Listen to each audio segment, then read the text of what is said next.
എന്റെ എല്ലാ പ്രിയപ്പെട്ടവർക്കും നമസ്കാരം. എല്ലാവരിലും സർവേശ്വരന്റെയും ഗുരുകാരണവന്മാരുടെയും അനുഗ്രഹം ഉണ്ടാകട്ടെ എന്ന് ആശംസിക്കുന്നു.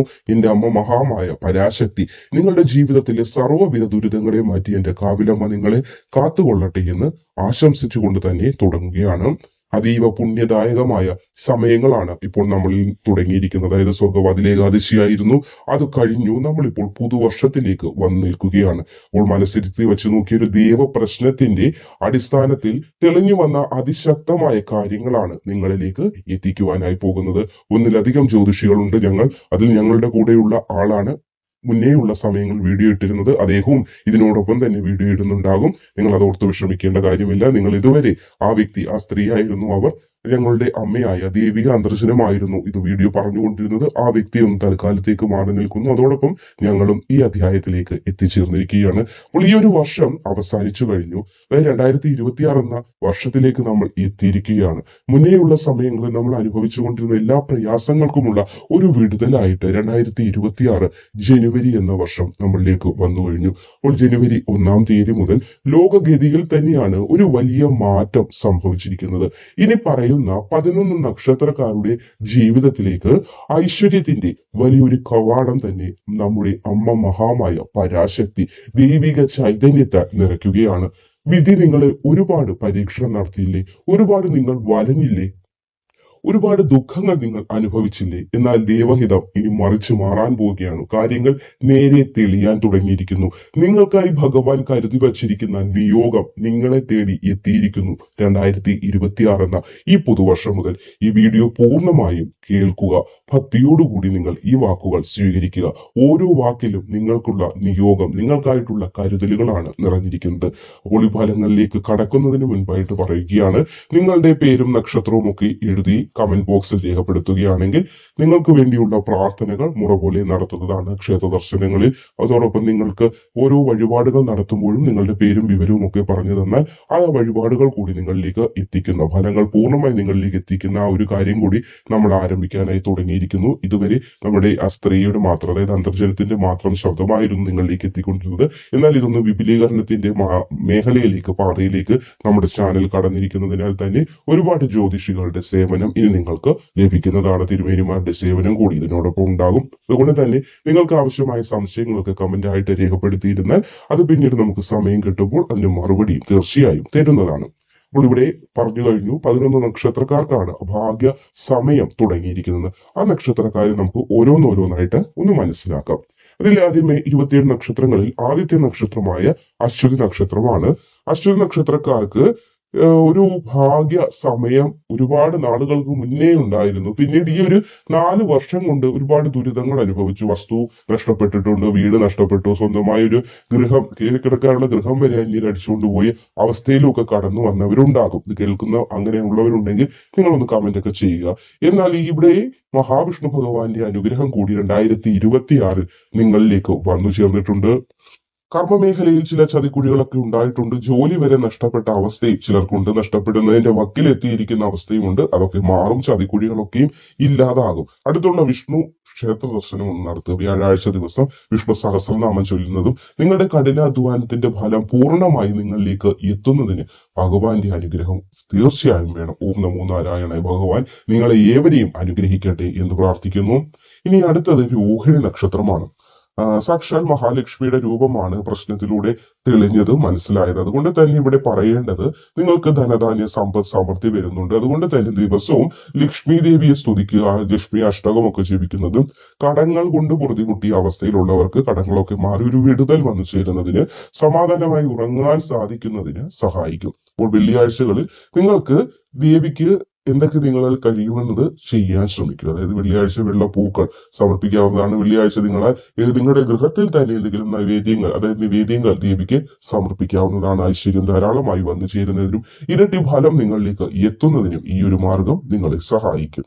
ഇനി ഈ പുണർദം നക്ഷത്രക്കാരുടെ കാര്യത്തിലേക്ക് എത്തുമ്പോൾ ശ്രീകൃഷ്ണസ്വാമിയുടെ കടാക്ഷം ധാരാളമായി നിങ്ങൾക്ക് ഇപ്പോൾ ഉണ്ട്. വീട്, വാഹനം ഇതൊക്കെ സ്വന്തമാക്കാനായിട്ട് സാധിക്കും. കുടുംബത്തിൽ ചില കശപിശകൾ അല്ലെങ്കിൽ ചെറിയ ചെറിയ വഴുക്ക് പ്രശ്നങ്ങളൊക്കെ ഉണ്ട്. അപ്പോൾ അതൊന്നും മാറേണ്ടത് അത്യാവശ്യമാണ്. അതിന് നിലവിളക്ക് തെളിയിക്കേണ്ടത് അത്യാവശ്യമാണ്. നിലവിളക്ക് മുടക്കം വരുത്തരുത്. എന്തെങ്കിലും പൊലാവാലായ്മ കാര്യങ്ങൾ ഉണ്ടെങ്കിൽ ആ ഒരു സമയങ്ങളിൽ സാരമില്ല, അല്ലാത്തപ്പോൾ നിലവിളക്ക് മുടക്കരുത്. ഇനി പ്രത്യേകിച്ച് പറയാനുള്ളത്, സ്ത്രീകളായിരിക്കുമല്ലോ വീട്ടിൽ നിലവിളക്ക് തെളിയിക്കുന്നത്. അപ്പോൾ സ്ത്രീകൾ നിലവിളക്ക് നിങ്ങൾ തെളിയിച്ചുകൊള്ളൂ. അതിനോടൊപ്പം തന്നെ അടുത്ത് ചെറിയൊരു ശിരാതിൽ അല്പം നെയ്യ് തിരിയിട്ട് കത്തിച്ച് അവിടുത്തെ കുടുംബനാഥനെ കൊണ്ട് വൈകുന്നേരങ്ങളിൽ ഒരു തിരി കൂടി കത്തിക്കാൻ സാധിച്ചാൽ ഉത്തമമായിരിക്കും. കുടുംബത്തിൽ യശസ് വരുന്നതിനും കുടുംബനാഥന് ഐശ്വര്യവും സമൃദ്ധിയും വരണം. കാരണം നമ്മുടെ വീടിന്റെ നെടുംതൂണ് എന്ന് പറയുന്നത് നമ്മുടെ കുടുംബത്തിന്റെ നാഥനാണ്, ശരിയല്ലേ? അപ്പോൾ ആ നാഥന് ഐശ്വര്യവും സമൃദ്ധിയും ദീർഘായുസ്സും ഉണ്ടെങ്കിൽ മാത്രമേ നമ്മൾക്ക് അതിനുള്ള നേട്ടം ഉണ്ടാവുകയുള്ളൂ. അതുകൊണ്ട് തന്നെ സ്ത്രീജനങ്ങൾ നിങ്ങൾ വിളക്ക് കത്തിക്കുന്നത് ഒരു പക്ഷത്തിരിക്കട്ടെ, അത് അങ്ങനെ തന്നെ തുടങ്ങിപ്പോയിക്കൊള്ളട്ടെ. പക്ഷേ ഗൃഹനാഥനെ കൊണ്ട് അല്ലെങ്കിൽ അവിടുത്തെ പുത്രന്മാരെ കൊണ്ട് ഒരു ചിരാത് കത്തിക്കാനായിട്ട് സാധിക്കുകയാണെങ്കിൽ ഏറ്റവും ഉത്തമമായിരിക്കും. ഇനി അടുത്തതായി പറയാനുള്ളത് മകൻ നക്ഷത്രത്തിനെ കുറിച്ചാണ്. ഗണപതി ഭഗവാന്റെ അനുഗ്രഹമാണ് ഇവിടെ പ്രശ്നം വെച്ചപ്പോൾ നിങ്ങൾക്ക് കാണാനായി സാധിച്ചത്. അതുകൊണ്ട് തന്നെ വിഘ്നങ്ങൾ തീർക്കുന്ന വിനായകനെ നിങ്ങൾ പ്രാർത്ഥിക്കുക. അടുത്തുള്ള ഗണപതി ക്ഷേത്ര ദർശനം നടത്തുക. ഒരു നാളികേരം തലയ്ക്കൊഴിഞ്ഞ് ഉടയ്ക്കുക. അതേപോലെ കറുകമാല സമർപ്പിക്കുക. ഇത്രയും മാത്രം ചെയ്താൽ മതി. ഭഗവാന്റെ അനുഗ്രഹം ധാരാളം നിങ്ങളിലുള്ള ഒരു സമയം കൂടിയാണ്. ഇനി ഉത്രം നക്ഷത്രത്തിന്റെ കാര്യത്തിലേക്ക് വന്നാൽ നിങ്ങൾ ഉദയസൂര്യനെയാണ് പ്രാർത്ഥിക്കേണ്ടത്. അതായത് സൂര്യ ഭഗവാന്റെ ഒരു അനുഗ്രഹം എപ്പോഴും നിങ്ങളിലുണ്ട്. അത് നിങ്ങൾക്ക് ഇതുവരെ മനസ്സിലാക്കാൻ സാധിക്കാതെ പോയിട്ടുണ്ടെങ്കിൽ അത് പോകട്ടെ, വിഷയമില്ല. പക്ഷെ ഇവിടെ പ്രശ്നത്തിൽ തെളിഞ്ഞിരിക്കുന്ന ഉദയസൂര്യനാണ് തെളിഞ്ഞു വന്നിരിക്കുന്നത്. അതുകൊണ്ട് തന്നെ ചില സ്ഥാനമാനങ്ങൾ 2026 നിങ്ങളെ തേടിയെത്തുമെന്നതിൽ സംശയം വേണ്ട. നിങ്ങൾ രാവിലെ എഴുന്നേറ്റ് ആദിത്യ ഹൃദയം ജപിക്കുക. അതായത് മുൻപേ വീഡിയോ ഇട്ടിട്ടുള്ളതിൽ പറഞ്ഞു തന്നിട്ടുണ്ട് ആദിത്യ ഹൃദയം. അതല്ല, അതിൽ നിന്ന് നിങ്ങൾക്ക് മനസ്സിലായിട്ടില്ലെങ്കിൽ നിങ്ങൾ യൂട്യൂബിൽ നോക്കുക ആദിത്യ ഹൃദയം. അതായത് ഗൂഗിളിൽ സെർച്ച് ചെയ്ത് നോക്കിയാൽ കിട്ടും. അതിന്റെ വരികൾ കൃത്യമായി എഴുതിയെടുത്ത് ഇനി മുതൽ ആദിത്യ ഹൃദയം രാവിലെ കുളിച്ച് എഴുന്നേറ്റ് വന്ന് അല്ലെങ്കിൽ രാവിലെ കട്ടിലിൽ നിന്ന് എഴുന്നേറ്റ് വന്ന് നിങ്ങൾക്ക് പല്ലൊക്കെ തേച്ചതിന് ശേഷം കുളിക്കുന്ന ബുദ്ധിമുട്ട് തണുപ്പൊക്കെ ആണെങ്കിൽ അത് പോകട്ടെ.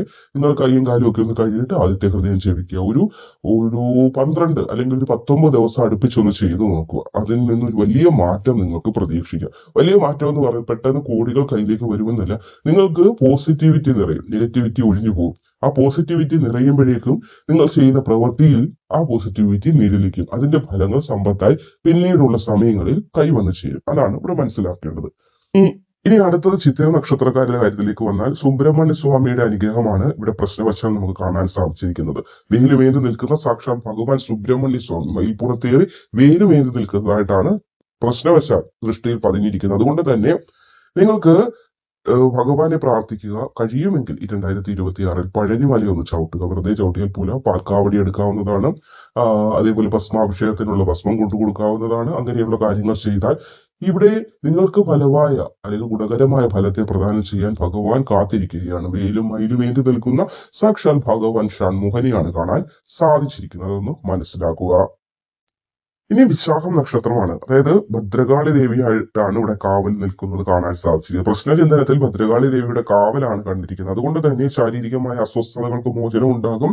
ദേവി മഹാത്മ്യ പാരായണം ചെയ്യുക. പാരായണം ചെയ്യുന്ന ബുദ്ധിമുട്ടാണെങ്കിൽ പാരായണം ചെയ്യുന്ന സ്ഥലങ്ങളിൽ പോയിരുന്നത് ശ്രമിച്ചാലും മതിയാകും. അതല്ലെങ്കിൽ മൊബൈലിൽ തന്നെ കേട്ടാലും മതിയാകും. പതുക്കെ പതുക്കെ മനസ്സിനെ പാകപ്പെടുത്തിയെടുത്ത് വായിക്കുന്ന നിലയിലേക്ക് എത്താൻ ശ്രമിക്കണം. ഇനി മൂലം നക്ഷത്രം, അതിന്റെ കാര്യത്തിലേക്ക് വന്നാൽ സങ്കടങ്ങൾ മാറുമെന്നതാണ് കാണുന്നത്. ഹനുമാൻ സ്വാമിയുടെ ഒരു അനുഗ്രഹം ഉള്ളതായിട്ടാണ് പ്രശ്നചിന്തനത്തിൽ മനസ്സിലാക്കാൻ കഴിഞ്ഞിരിക്കുന്നത്.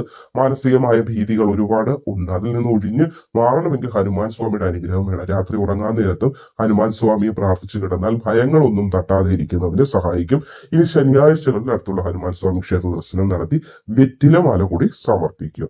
അടുത്തത് തിരുവോണം നക്ഷത്രം. ശിവപാർവതിമാരുടെ അനുഗ്രഹമാണ് പ്രശ്നബലയിൽ കാണാനായി സാധിച്ചിരിക്കുന്നത്. അവർ നിറഞ്ഞിങ്ങനെ നിൽക്കുന്നതാണ് ദൃഷ്ടിയിൽ പതിഞ്ഞിരിക്കുന്നത്. അതുകൊണ്ട് തന്നെ ദമ്പതികൾ, നിങ്ങൾ ഒരുമിച്ച്, ദമ്പതി എന്ന് പറയുമ്പോൾ ഒരാൾ മാത്രമല്ല, രണ്ടുപേരും കൂടി ഒരുമിച്ച്, ഭാര്യയും ഭർത്താവും ഒരുമിച്ച് തന്നെ ക്ഷേത്രത്തിലേക്ക് പോവുക. തിങ്കളാഴ്ച ദിവസം കഴിവതും പോവുക. അവിടെ പോയി നിങ്ങളിൽ കഴിയുന്ന വഴിപാടുകൾ സമർപ്പിച്ച് അല്പനേരം ആ മണ്ണിലൊന്ന് ഇരിക്കുക. നിങ്ങളുടെ ആ പാദം ആ മണ്ണിൽ പതിയുമ്പോൾ തന്നെ ഒരു പോസിറ്റീവ് പ്രവാഹം നിങ്ങളിലേക്ക് വരുന്നത് പോലെ, ഒരു ഭസ്മത്തിന്റെ മണം നിങ്ങളിലേക്ക് വരുന്നത് പോലെയൊക്കെ നിങ്ങൾക്ക് തോന്നുന്നുണ്ടെങ്കിൽ തന്നെ നിങ്ങൾ ഉറപ്പിച്ചോളൂ, ഭഗവാൻ കരുതലായി, കാവലായി നിങ്ങൾക്കൊപ്പം ആ ക്ഷേത്രത്തിലേക്ക് അദ്ദേഹത്തിന്റെ ആ ഒരു അനുഗ്രഹം നിങ്ങൾക്കൊപ്പം എത്തിയിട്ടുണ്ട് എന്നത്. അതുകൊണ്ട് വിഷമിക്കേണ്ട യാതൊരു കാര്യവും കാണുന്നില്ല. ഇനി ചതയം നക്ഷത്രത്തിന്റെ കാര്യത്തിലേക്ക് വന്നാൽ അപ്രതീക്ഷിത ധനലാഭം കാണുന്നുണ്ട്. നിങ്ങൾക്ക് ധർമ്മശാസ്താവിന്റെ അനുഗ്രഹമാണ് പ്രശ്നവലകയിൽ കാണാനായി സാധിച്ചത്. ലോട്ടറി ചിട്ടി തുടങ്ങിയ കാര്യങ്ങളൊക്കെ ലഭിക്കാൻ സാധ്യതയുണ്ട്. അതുകൊണ്ട് തന്നെ ചിട്ടി എടുക്കുമ്പോഴും അല്ലെങ്കിൽ ലോട്ടറി എടുക്കുമ്പോഴും അതിനായി പോകുന്ന സമയങ്ങളിൽ അടുത്തുള്ള ധർമ്മശാസ്ത്ര ക്ഷേത്ര ദർശനം നടത്തിയിട്ടോ അല്ലെങ്കിൽ അവിടേക്ക് മനസ്സുകൊണ്ട് എന്തെങ്കിലും ഒരു നേർച്ച പറഞ്ഞതിന് ശേഷം എടുത്താൽ ആ ലോട്ടറിയിൽ നിന്ന് ഒരു തുക ധനമായി വന്നു ചേരുന്നതാണ്. ഇനി രേവതി നക്ഷത്രത്തിന് സരസ്വതി ദേവിയുടെ അനുഗ്രഹമാണ് കാണാനായി സാധിച്ചത്. അപ്പോൾ ഈ ഒരു ജോലിക്കായി ശ്രമിക്കുന്നവർക്ക് ഈ വർഷം തന്നെ ജോലിയൊക്കെ ലഭിക്കാനുള്ള ഭാഗ്യം കാണുന്നുണ്ട്. ബുദ്ധിശക്തി കാണുന്നുണ്ട്, ഓർമ്മശക്തി, ഏകാഗ്രത ഇതൊക്കെ വർദ്ധിക്കുന്ന സമയമാണ്. ഓം ഐം സരസ്വതി നമഃ എന്ന ഒരു മന്ത്രം നിത്യവും കൊച്ചുങ്ങളെ കൊണ്ട് ജപിപ്പിക്കുക. കുഞ്ഞുമക്കളെ കൊണ്ട് ഈ മന്ത്രം നിങ്ങൾ നിത്യവും ജപിപ്പിച്ചാൽ വലിയൊരു മാറ്റം നിങ്ങൾക്ക് കാണാനായി സാധിക്കുന്നതാണ്. അപ്പോൾ മക്കളെ, നിങ്ങൾ മനസ്സിലാക്കുക, ഈ പറഞ്ഞ കാര്യങ്ങൾ പൂർണ്ണമായി സംഭവിക്കണമെങ്കിൽ നമ്മൾ ചില കാര്യങ്ങൾ മനസ്സിലാക്കുക. അതായത് ശുദ്ധമായ മനസ്സോടെ ഈശ്വരനെ ഭജിക്കേണ്ടത് ഏതൊരു വ്യക്തിക്കും ജീവിതത്തിൽ വിജയം വന്നു ചേരുന്നതിന് സഹായിക്കും. ആത്മവിശ്വാസത്തെ കൈവിടാതെ തന്നെ മുന്നോട്ട് പോകേണ്ടതാണ്. നിങ്ങൾക്കൊപ്പം ഞാനും എന്റെ പ്രാർത്ഥനയും കൂടെ ഉണ്ടാകുന്നതാണ്. ഈ 11 നക്ഷത്രക്കാർക്ക് മാത്രമല്ല, ലോകത്തിലെ സകലവിധ ജീവരാശികൾക്കും നന്മയുണ്ടാകും. അപ്പോൾ നിങ്ങളുടെ പേര് നക്ഷത്രം കമന്റായിട്ട് രേഖപ്പെടുത്താൻ മറക്കാതിരിക്കുക. അപ്പോൾ ഇതുവരെ നമ്മുടെ ദേവിക ദർശനമായിരുന്നു വീഡിയോ ഇട്ടുകൊണ്ടിരുന്നത്. ഇനി തുടർന്ന് ഞങ്ങൾ 3-4 തിരുമേനിമാരുടെ സേവനം കൂടി നിങ്ങളിലേക്ക് എത്തിക്കുന്നതാണ്. അപ്പോൾ ഏവരെയും ഈ ഒരു അധ്യായത്തിലേക്കും ഈ വീഡിയോയിലേക്കും ഈ ചാനലിലേക്കും സ്വാഗതം ചെയ്യുന്നു. ഒരു പുതുവർഷം നമുക്ക് സന്തോഷമായി തന്നെ മുന്നോട്ട് കൊണ്ടുപോകാം. നന്ദി.